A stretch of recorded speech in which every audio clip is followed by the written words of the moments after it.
That's not the line. Are you using that whole storyboard? Nah. They're going to be walking around down there. Yeah, they're going to be following the truck. My mom's like, are you going to say anything?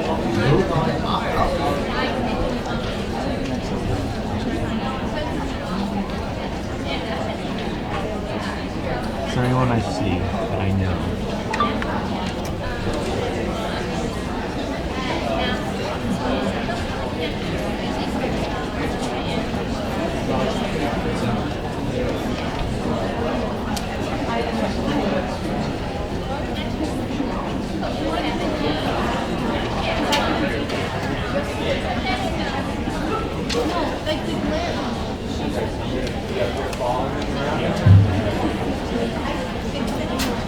Alright, I'm gonna go down.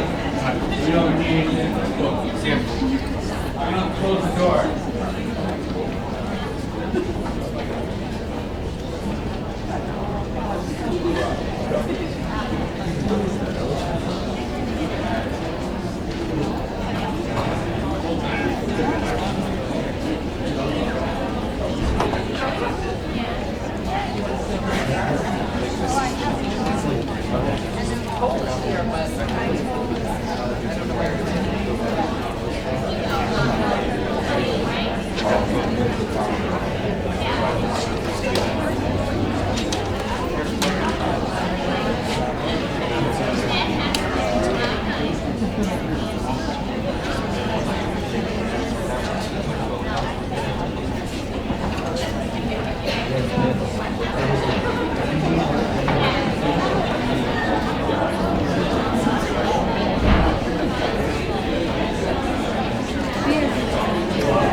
It's like so fast.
information that we'll be giving out to, yes, the seniors, and then this is all going to be repeated again for those of you, if you are sophomores, or for my freshmen and freshman parents in the room.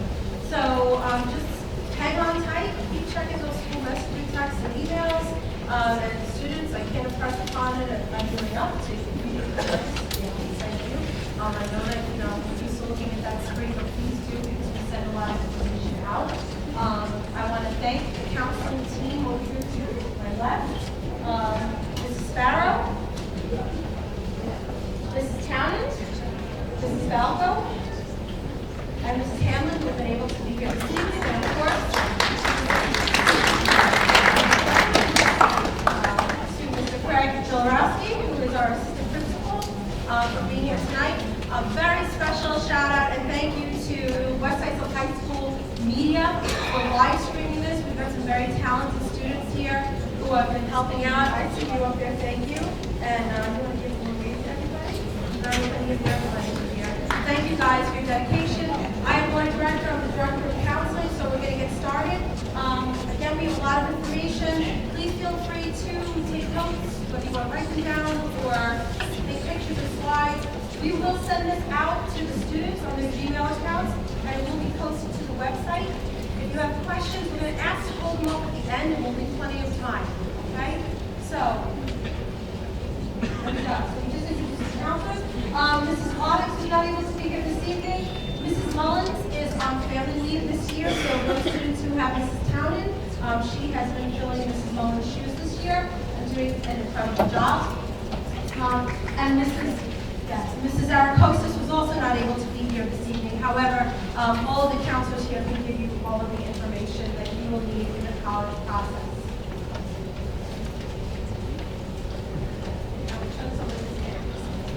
Hello again, I'm Mrs. Hamlin. I am so happy to see you coming here tonight. This really is important for you to start the conversation now. The sooner you start to think about what you're looking for in school, the better you're going to feel about it. Maybe you're not that I'm sorry. I'll start over. I'm Mrs. Hamlin. So again, I'm so glad that so many of you are here tonight, particularly how many juniors and even freshmen are here, because the sooner you start to think about it, the less stressed you become about the process. Believe it or not, you will survive this process. How many of you parents have been through this before? Okay, so a few, but most of you are new to this. We are here as counselors every step of the way in helping your children through the process, so please know that. So exhale and know that we'll help you through that process. So some of the questions you want to start considering in terms of you as juniors and you even as freshmen if you're starting to explore this, and obviously you are because you're here. First of all, how many of you have thought about the college process before tonight? Okay, so a good number of you. I would say when I'm meeting with my juniors, and I know that the rest of us can attest to this, we ask our juniors, have you thought about the college process? And most of them look like deer in the headlights, looking at us going, please don't bring that up, okay? And we get that, but as we delve further, you already know a lot about what you want. You already know things you dislike, you already know things that you like. So please be confident that you already have some of the questions answered. But in terms of questions to ask yourself now, are you looking at a 2-year or 4-year school? Is public, private important to you? Is that something you're even thinking of right now? Is it important for you to look for a school that's religious, or is that not a factor within your life? Location.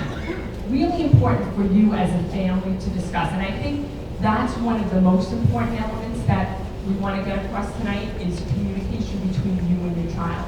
Some of you, obviously, your children couldn't be here tonight, but a lot of you are here.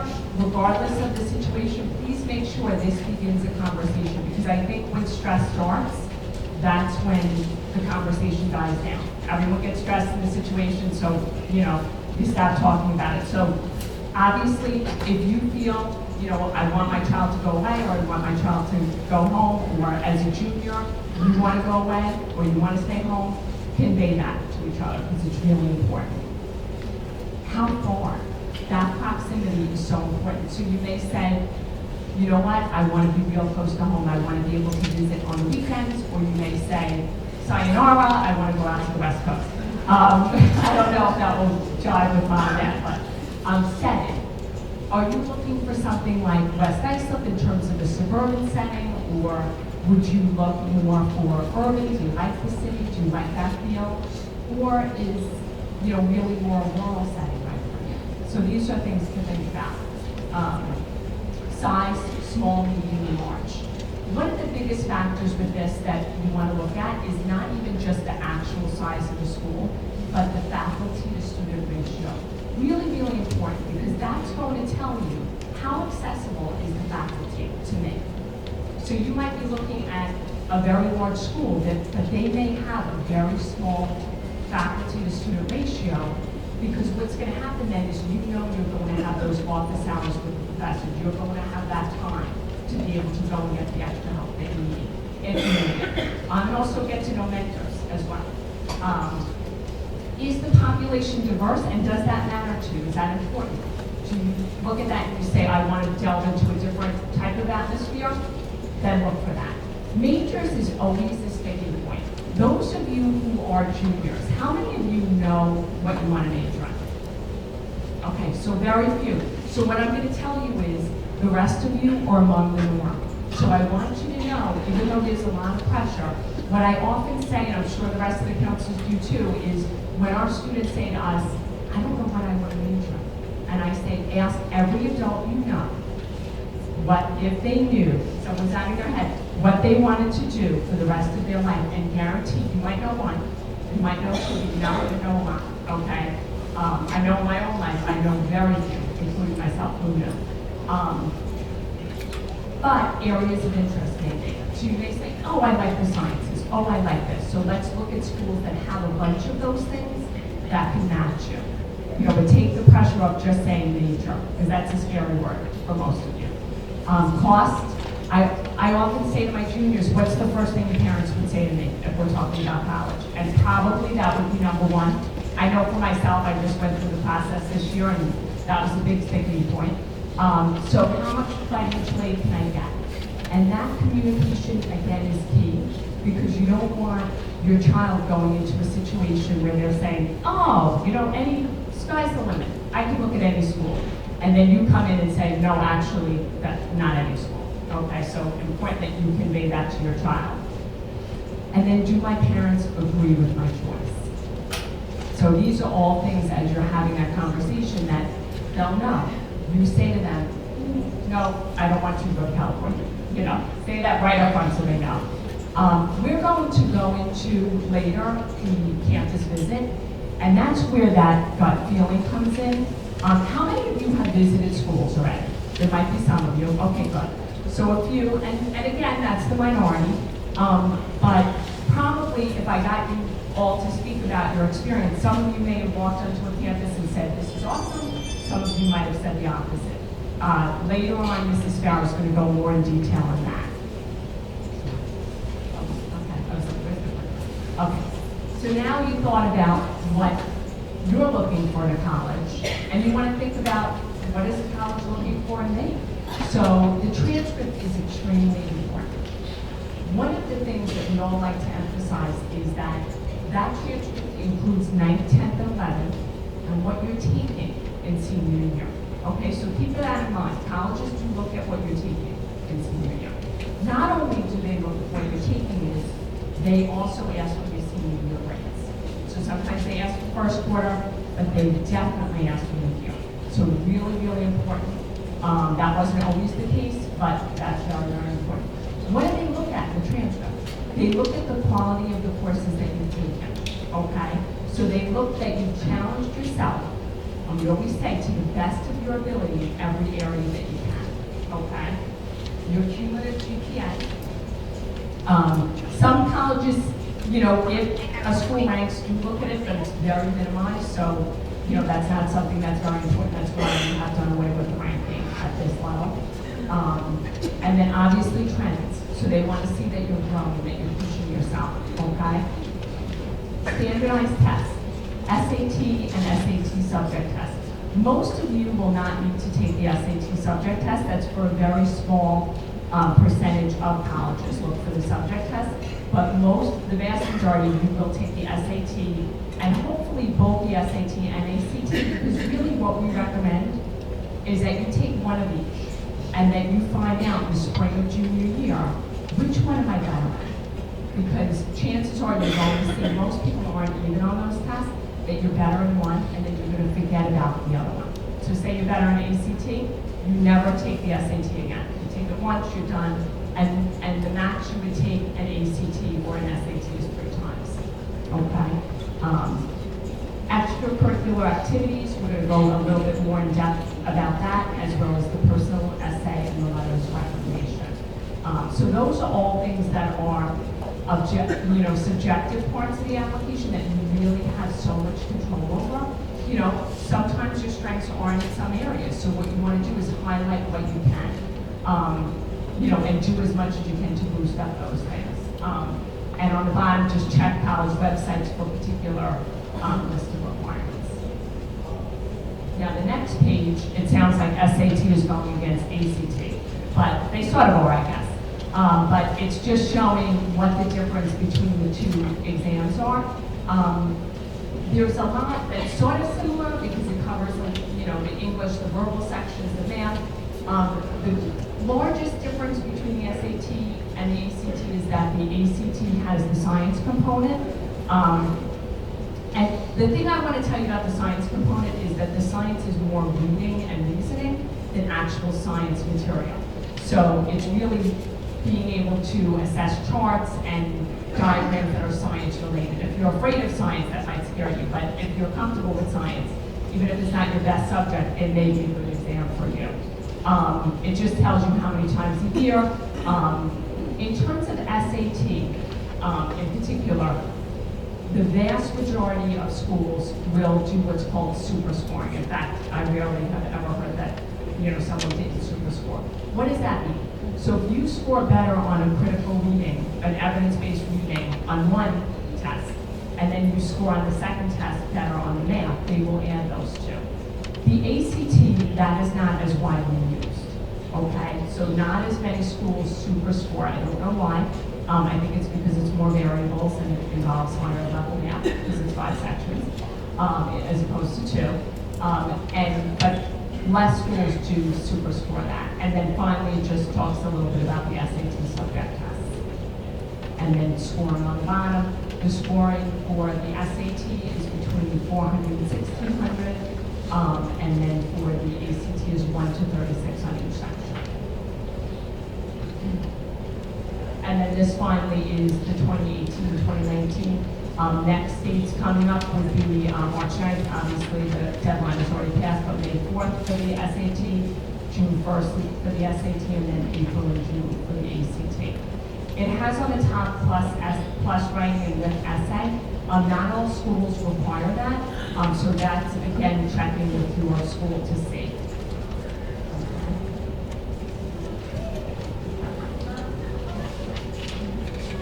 Hi, everyone. Hello? Can you hear me? Hi, everyone. I'm Mrs. Sparrow. I'm formerly Miss Aishan. For those of you guys who might not have realized the name change is a little confusing. I just got married recently, so my new last name is Lucky. So thank you for that. Anyway, I'm here to, first I want to talk about extracurricular activities. So one of the questions that we always get all the time from parents, from kids, is how important is the extracurricular activities when I'm applying to college.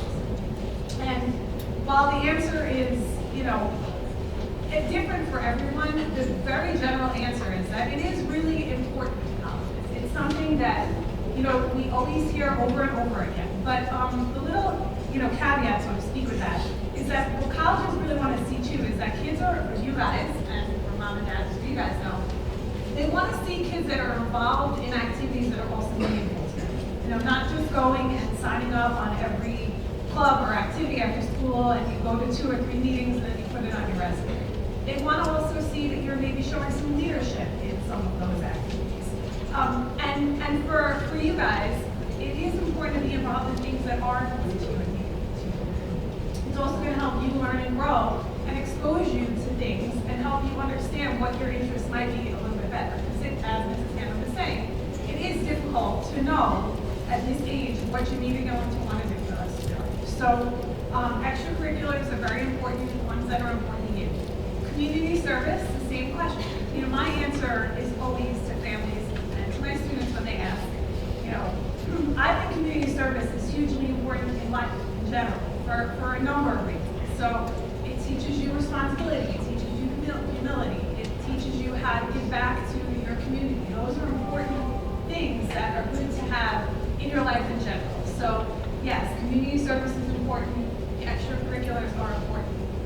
When it comes time to fill out your applications in the fall, you're going to be listing all the activities that you've been involved in every year that you've done it, you know, how many hours. So we want to start thinking about that now. And even if you haven't been involved in things yet, it is not too late to get involved in things now. So that's also important to know. You have the summer, you have the rest of this school year too.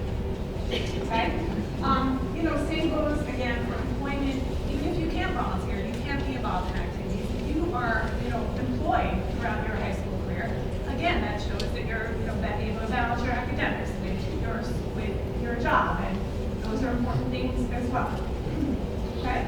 So the important thing about volunteerism and being involved in extracurriculars is giving as much detail about them too as possible when you are filling out those applications.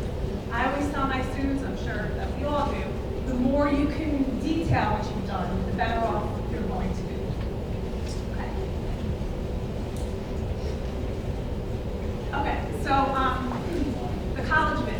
I always kind of share my little personal experience that I had in college when I was doing my meetings with families. I think, personally for me, of all the things that are important to consider is this kind of stuff. So the way that I always, you know, explain it to my students and families that are in, you have to think about the fact that you're going to be living in this place for 4 years. Hopefully you go somewhere or you stay home. Whatever college you decide to attend, it's a place that you're committing yourself to for 4 years. So particularly for those students who want to go away, I think it is so important to take this process seriously. I always share my personal experience with college. I went to a college that a few of my best friends got into at that time. It was different. There wasn't really the internet that I could research about stuff. I went because my best friends were going. It was a place that was totally and completely not me at all. I was not introspective about who I was at that age either, very much. And I ended up coming home and, you know, staying local and finishing out my college career at on the ground. But one of the things that I think is so important for you guys as juniors now is to start being introspective about who you are. And what I mean by that is start asking yourselves, you know, what type of activities do I like? What type of things do I like to do in my spare time? Are you the type of person who likes to go out to dinner? Do you like to go to museums? Do you like to go to movie theaters? Do you like hiking? Do you like snowboarding? You know, all of these things are really, really important. Because yes, the academic part of being in college is the most important thing, but it's also important to be happy where you are and what is available to you socially. That's very important too. They have some downtime where you're able to enjoy yourself. Okay? So while you're figuring out how far away from home you are and you know what you want to do in terms of that, I think it's also really important to really get a sense of what else is available to you outside of just going to class. Right? As Mrs. Hamlin said, one of the things that is so important is oftentimes that first initial feeling. I mean, I'm sure we all have this experience. I can't tell you how many of my seniors say, you know, Mrs. Sparrow, I got out of the car and I knew right away. Or I got out of the car and I knew right away this place for me. So just like us as adults, I'm sure you guys have all had those experiences. Sometimes you just know, you get a feeling, you feel like you belong someplace. Your kids are going to have that too. So it's so important to visit. You know, we understand how difficult it is with multiple kids sometimes and all these activities to get someplace to visit. But it is important. And, you know, ideally, it is good to visit in the summertime when we all have off, or more free time, I should say. You know, you have more availability to do that. That's always great. It's also a really, really great idea either to go back or even to wait until the fall when classes are going on and the campus is hustling to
I know the students are all thinking about right now. And I'm going to give you guys a little extra attention on it. But you do have to write an essay for your college, and at least one. So we know the Common Application requires that you write one essay, and you're going to have certain schools, I'm going to try not to trip on this, you're going to have some schools that will want supplemental essays. So you could be doing a lot of writing. Okay, so kids, I'm going to ask you a question. When do you think you might want to start thinking about that Common App essay? Any ideas when you might want to start thinking about writing it or outlining for it, brainstorming about it? What's a good time? Any thoughts? Throw something out. Just a guess. There's no right or wrong. Today, okay, if you're not too tired when you get home. What I like to recommend to the students, because Common App kindly releases those essay prompts in the spring, but I think they've already, right, Mrs. Hanlon? They've already, a little earlier, which we have on the next slide. The essay prompts are out there for next year, and I don't think they changed from last year. So you can even go on and Google that and see what the essay prompts are. Now, I'm not saying you have to write that draft right now, but I like to suggest use the summer if you're home, and presumably you might either be working or volunteering, or some of you go to summer camp and you're doing all kinds of neat things, or you're traveling. Sometimes those experiences lend themselves to becoming an essay anyway. So using the summer when you're not sitting in classes for 6-7 hours a day plus, that's a good time to start getting your essay going. So how do I get started? Well, look at those prompts. To be perfectly honest, I wouldn't sweat too much writing for one particular prompt, because they seem to all be a variation, or then you always have that one at the end, basically write about any topic you think. As long as it's a meaningful, flowing essay that is accurate, that has impeccable spelling and grammar, and you're telling your story, what makes you you, you're really going to be fine. And that's going to change over the course of the next couple of months. So you want to talk about your positive characteristics and your best qualities, right? It's okay to talk about maybe a quality that you think you need a little improvement and some things that you've done to demonstrate growth. That's okay too. Colleges don't only want to see a big old puff piece about you. They want to see some evidence to back up who you really are. This is your personality of your essay, of your application. So if you think about all those great numbers on your transcript, right? And then you've got some SAT or ACT scores. How many of you guys want to be known as a number or a few numbers? That's not really, that doesn't say who you are. That just says you can get some good scores and some great grades. So this is your chance. Don't be shy. This is your chance to shine in your essay. So tell your story. I can't reiterate enough about starting early.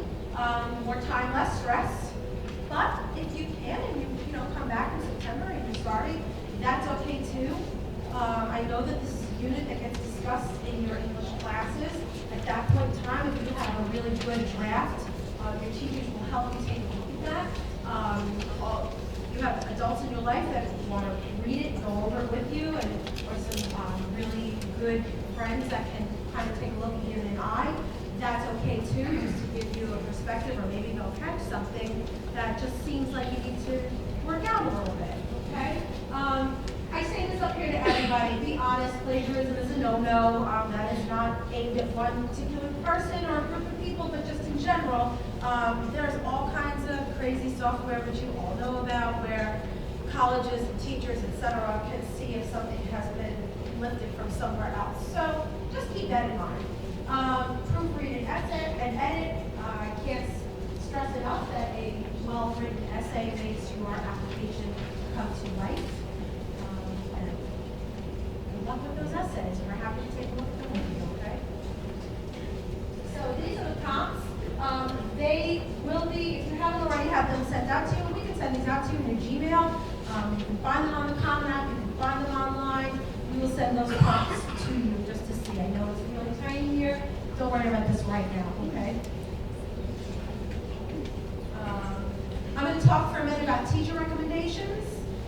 So I know it's up here, but I'll ask anyway. If any of you thought about, like juniors specifically, Have you given any thought to who you might ask or what particular teachers you might ask? Some of you assistant heads. Okay. Some common misconceptions about letters of recommendation. I am applying to an engineering program, so that means I can only ask for science and or math teacher recommendations. Anybody believe that to be true? Okay. So, first and foremost, I recommend that you always go to the college website to look for the exact requirements. In a lot of cases, they might ask for a science or math recommendation, but many of them, even MIT, wants a humanities or English letter, okay? So just keep that in mind. If you're only going to be looking at a particular field, that doesn't mean you should load up on that one subject for your letter of recommendation. Colleges do want to see that you are well-rounded, so that's the first thing. The second misconception is I should only ask for letters of recommendation from teachers where I got an A, came naturally to me, and of course, I'm going to get a great letter. Well, that makes really good sense, and I'm not discouraging that. You should think about those teachers, but a great letter of recommendation can also come from a teacher where you got a really hard-earned B, B+, whatever it was, because they're not talking about the grade that you got in class. That letter is to describe who you were in that classroom, what you added to the classroom, your work ethic. That is so important that the colleges want to know that about you. What did you bring to the class? How did you perform in group work? What are the kinds of things that you were relied upon to help move that class forward? So if you sat back and got an A, that's awesome. If the teacher can't say that much about you, think about that class where the teacher can really talk about who you are. So these are the things you can start thinking about. Academic subject teachers, really, really important. I had to really stress this in my old school a lot, so I don't know if it's much of a thing here, but just making sure that those letters were coming from academic core subject teachers. Really important. So, how many? Typically, you need 2 letters of recommendation, but if you go to your college websites, again, you can see what the exact requirements are. There's no need to ask for more than that if all they want is 1 or 2. Okay? Well, it's here, but when you ask, when you guys think, the answer's easy. It's right here. Think about it now. Who do you want to ask? You can start asking the teachers for those letters of recommendation, but do please give them at least 4 weeks notice. If for some reason you can't think of who you want to ask right now, you've got to wait a little bit, please give your teachers the courtesy of 4 weeks lead time because they're writing for lots of students at the same time. And again, always show your appreciation and just say thank you to your teachers. They go above and beyond to do this, and so just give them a thank you. Okay.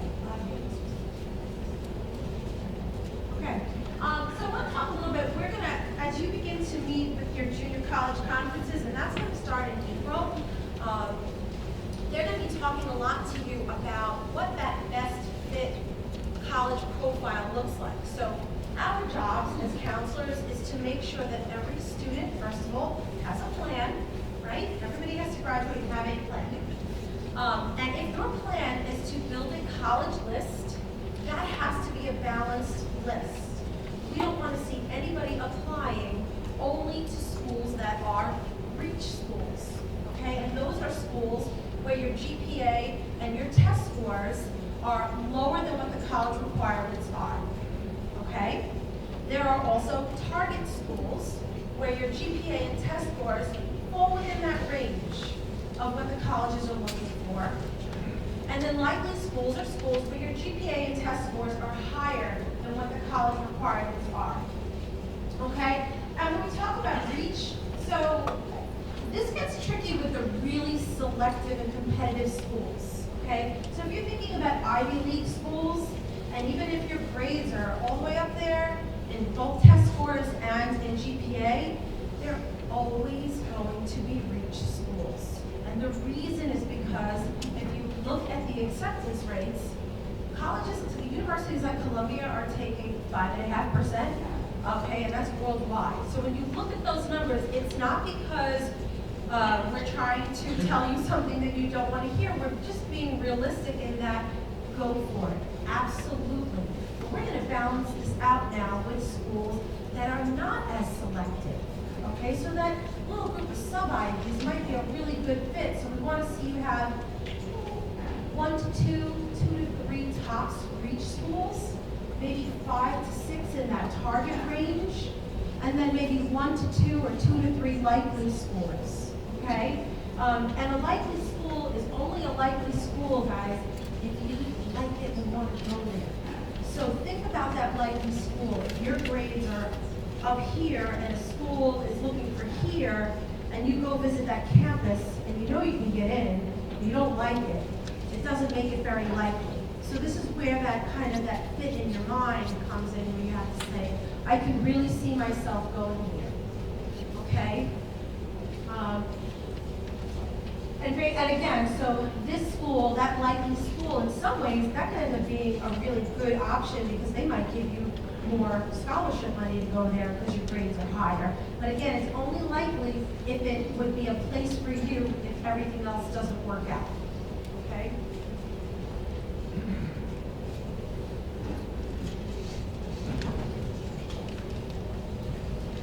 Hi, everybody. Thank you for coming tonight. I'm Mrs. Townend. I'm going to talk about admission plans. So when you're applying to colleges, you have a few different options as far as admission plans. So early action versus early decision. Early decision is a binding decision. So you would only apply early decision if you are 100% committed to going to that school if you are accepted. And there's an early decision form that has to be signed off by the parent, the student, and the counselor before the application can be submitted. Early action, on the other hand, is non-binding. And the benefits of early action are that you apply earlier, so there's an earlier application deadline, but you also receive your decision earlier, and you are being selected from a smaller pool of applicants at that point. So we do encourage students to apply to schools early action, especially their top choices. Regular decision, you have an application deadline. That's a specific date. You get everything in by that date, and there's also a specific date that you would receive your decision. And then there are some schools that have rolling admissions.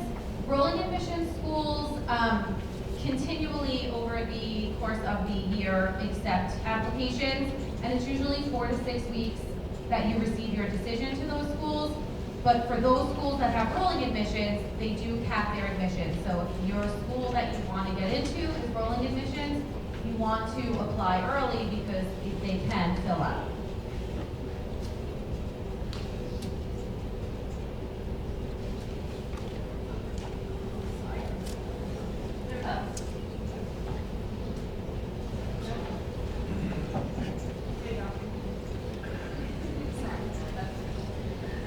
Required documentation for your applications. So there are 3 forms that you will be getting when you have your junior conference with your counselor. The counselor recommendation form, the parent grant sheet, and the activity sheet. And we ask that those be returned to the counseling office or to your counselor by June 3rd this year. Those are what the counselors use to write your letter of recommendation, your counselor letter of recommendation. So we do collect those early because we have a large number of students that we're writing letters of recommendation for. And then you'll have your application processing form. So for early decision and early action, we get that back by October 1st, and for regular decision, November 1st. So the forms are available on Albion, emailed to you, and you'll get copies during your junior parent conferences.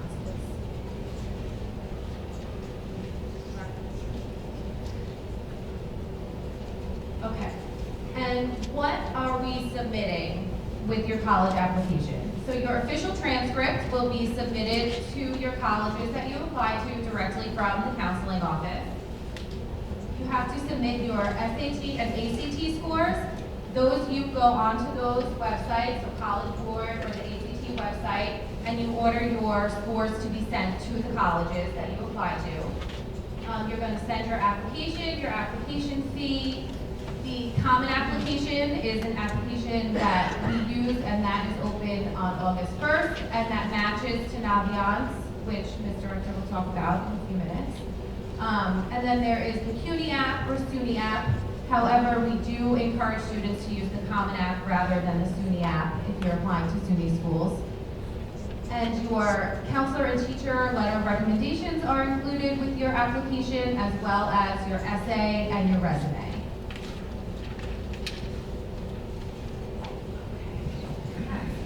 Okay, so I'm going to talk for a few minutes about Naviance student.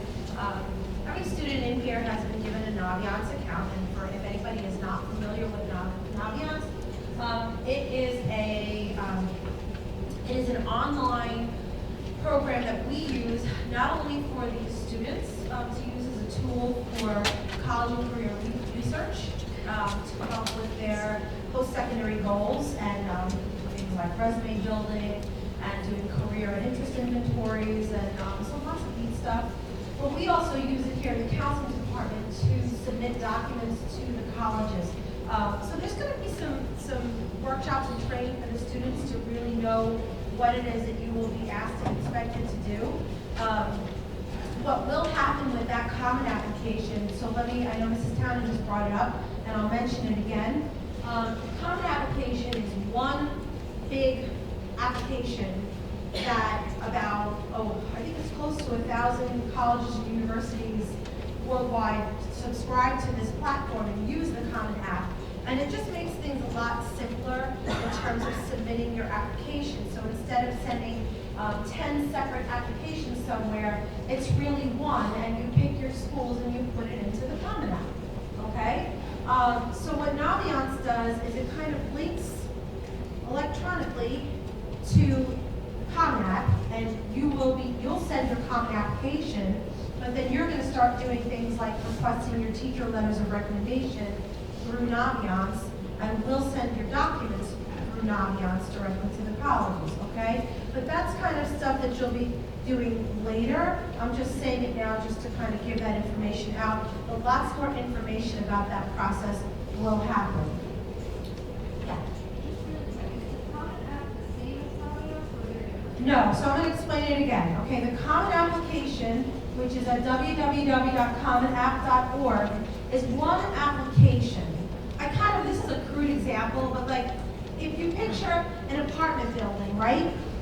And let's say an apartment building has 50 apartments in it, okay? So picture that Common App is like the apartment building, and I just said close to 1,000. So there's like 1,000 apartments that could go into this one building. The Common App is just one big electronic application platform that if a college subscribes to it, you can put that college into the Common App, and instead of submitting all of your information and your grades and your GPA and your activities and all of those things 10 times over, you're doing that once, and you're writing that one essay, and you're submitting it through the Common App.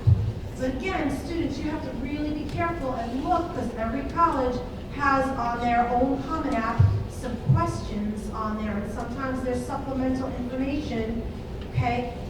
Believe me, this will make sense once the Common App opens for you on August 1st, okay? You can actually log in and look at it and play with it right now, but that information is not going to be live for the class of 2020 until August 1st. So don't do too much in there just yet, because it's still live for this year's seniors. And please, when it opens on August 1st, that doesn't mean you have to fill it out completely and submit it by August 2nd. Please don't do anything. Just wait till you come back in September. You can have your colleges selected and do your research and all of those great things, and you can start to pre-populate information, but you really need to speak to your counselors before we're actually sending out anything, okay? But with Naviance, one of the neat things, and this is a picture of a scattergram on here. So just for a couple of things that I like, first of all, you can really get a sense of the history of West Islip students. So somebody name a college. Pick a college, any college. West Virginia, okay. So you can go on to West Virginia and you can look at the history of the students who've applied to the University of West Virginia and get SAT and GPA scores for students from West Islip over the last, we're keeping data on here for how many years? 7 years? Okay. So you can get a sense of what that is. Now, if you can see there it's small, but the little red marks, those are rejections. Okay? The green check marks are acceptances, and the blues are wait lists. So you kind of can get a sense of where you might fall, maybe. Okay? Now, keep in mind, in those 7 years, some schools have gotten a little bit more competitive, so the data could look really even more different, and that's where those conversations with your counselors come in.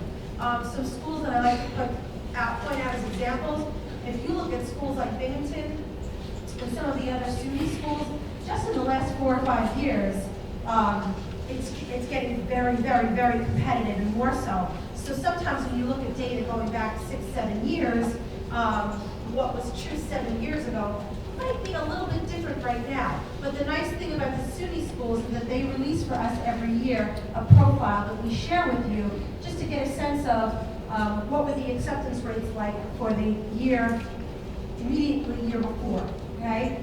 Another really important thing, so I want parents and students, I want you guys to be really, really savvy consumers, because I know you are.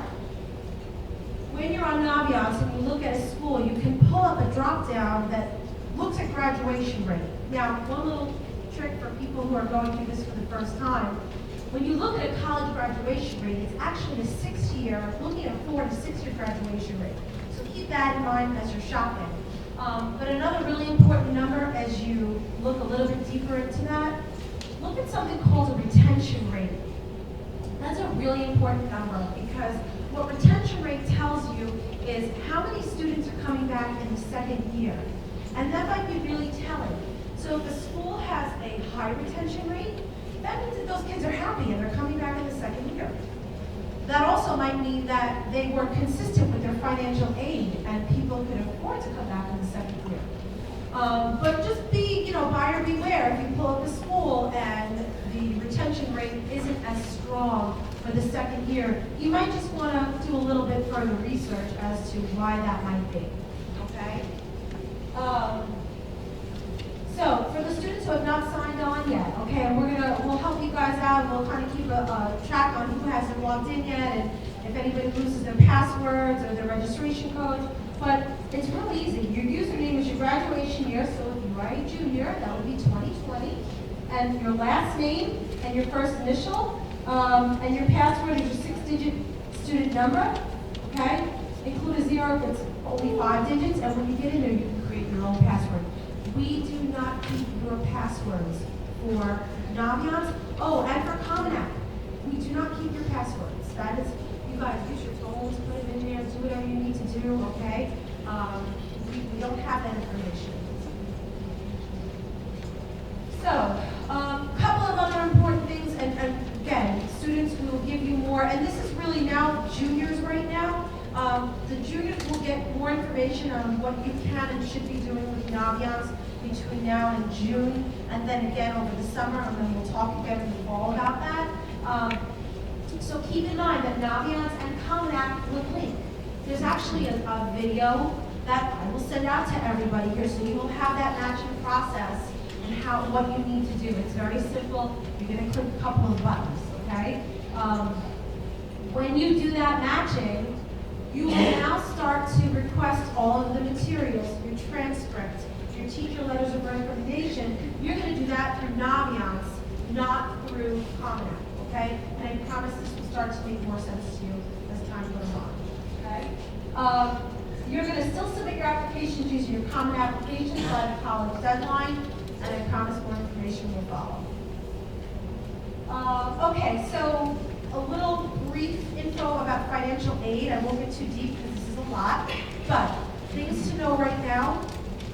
You will be submitting, you're going to fill out the FAFSA. That will open up, please don't do it now. In my old school, this happened every year to somebody. They would fill out the FAFSA for the wrong year. You guys are the class of 2020. Your FAFSA application will open October 1st, 2019. Okay? They're going to be looking at prior year tax returns. So you're the class of 2020. They're going to be looking at the 2018 tax return. Kids, if any of you have worked and got W-2s, just put them somewhere. Parents know where they are. I just did my daughter's FAFSA last night, and I recently moved, and trying to remember where I put everything was a nightmare, but I did find it. It's not difficult, but you just need some time, all right? We will have, every year we do a financial aid evening in early November. We will be doing that again, and they will get more in-depth with the process and what you need to do. So, what I just want to stress, what's important here is that make sure you gather your documents, so you'll need to know, kids, you should all know your social security numbers anyway. Don't share them, don't talk about it, but you should have them memorized in your head. It's important for you to know, okay? Be sure that you have a sense of where your documents are. And I also want to stress, if you think that, oh, I'm not going to get financial aid, I'm not going to bother applying, I'm going to try to change your mind on that, because a lot of colleges and universities will not even consider a student for a merit-based scholarship based on academic GPA and test scores if you did not fill out the FAFSA, regardless of what your income is. So everybody should be filling that out, okay? The TAP application is for the New York State Tuition Assistance Program. So after you fill out the federal form for FAFSA, you're going to apply for New York State financial aid, okay? And again, more of this will come in the fall, so sit tight.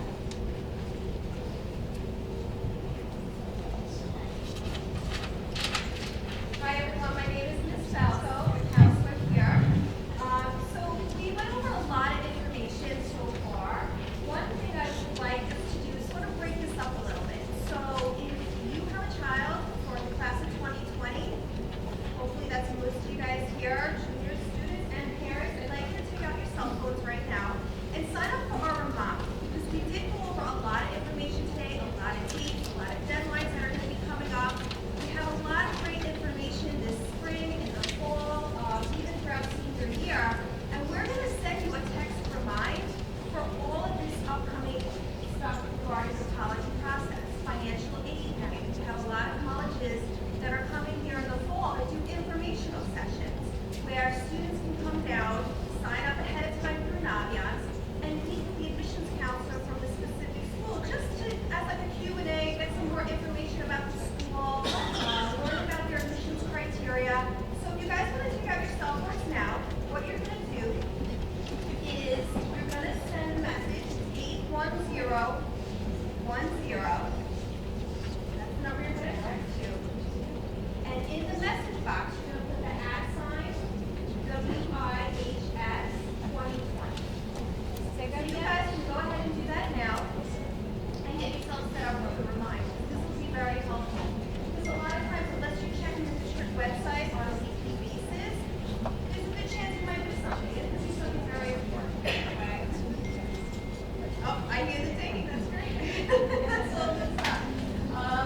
Okay, so like Ms. Hammond said earlier, your senior grades definitely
as a counselor, we can narrow down this process for you. We can give you a list of schools and tell you, okay, this is the academic criteria, these are some colleges that will be likely target and reach schools, and we can have that discussion together.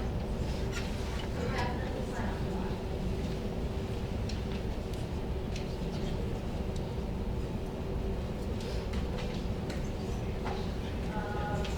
Okay, so this is a great slide in terms of resources. How to research colleges, where to start. When I went through the process, we had books like this thick, and I mean, you would need hours to go through all your colleges. Now with everything online, it's actually a lot easier. Through your Naviance account, and you can access that homework, school, or your Chromebook, you can actually do a college search. You can go in there and you can plug in all the things you're looking for that you want a college to have, and it will generate a list of schools that match your criteria. So Naviance is a great site for that. Board.org, which is the website that you're using to register for the SATs. They have SAT prep on there. You can also do college search on there. They have what's called Khan Academy, which is like another test prep program. So that's another great resource if you want to jot that down. ACTstudent.org, that's the website that you're registering for the SATs that we mentioned earlier. And then finally, Castle Learning. So every student here has a Castle Learning account. There is a free SAT prep course through the Castle Learning account. You have to be self-motivated first. So I tell some of my students, look, take advantage of it. It's a free service. It's an excellent program. It's called Method Test Prep.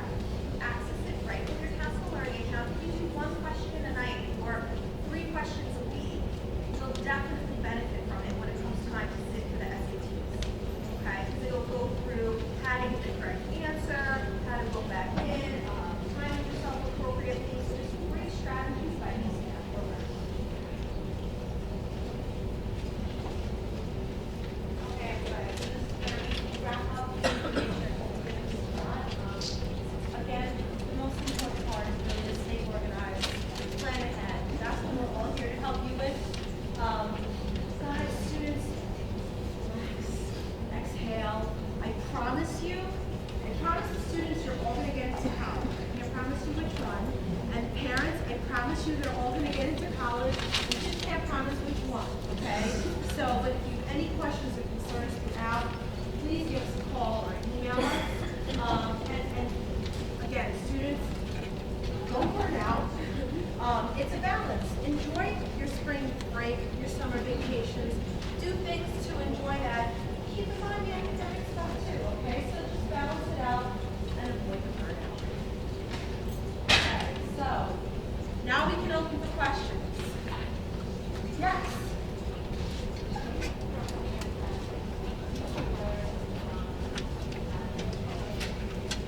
Absolutely.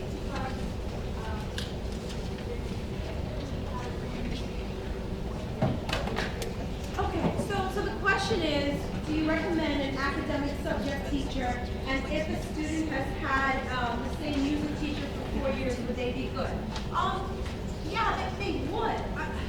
I guess this might be one of those situations where we might want to have a conversation one-on-one with the council when you're having that college conference, because in that case, maybe sit down and look at all the options. Maybe that music teacher could be a good person as a reference if there was something special about that you felt you really wanted that to portray. But typically, or if you want to study music, typically the colleges do like to see the academic subject recommendations. But I think that might be worth bringing up at the junior conference. Any other questions? Yes. The teacher recommendation has to be a high school teacher? Yes, it has to be a high school teacher. So, and particularly, this question comes up a lot with the students. A lot of times they want to know, does it have to be a junior year teacher? The answer is not necessarily, but it does have a lot more meaning when a more recent teacher can speak to who you are. That doesn't only have to be, but yes, it needs to be a West Islip High School teacher. And it has to be somebody, if you really feel like a sophomore teacher you had can speak better to who you are, then sure, why not? But try to keep it more recent.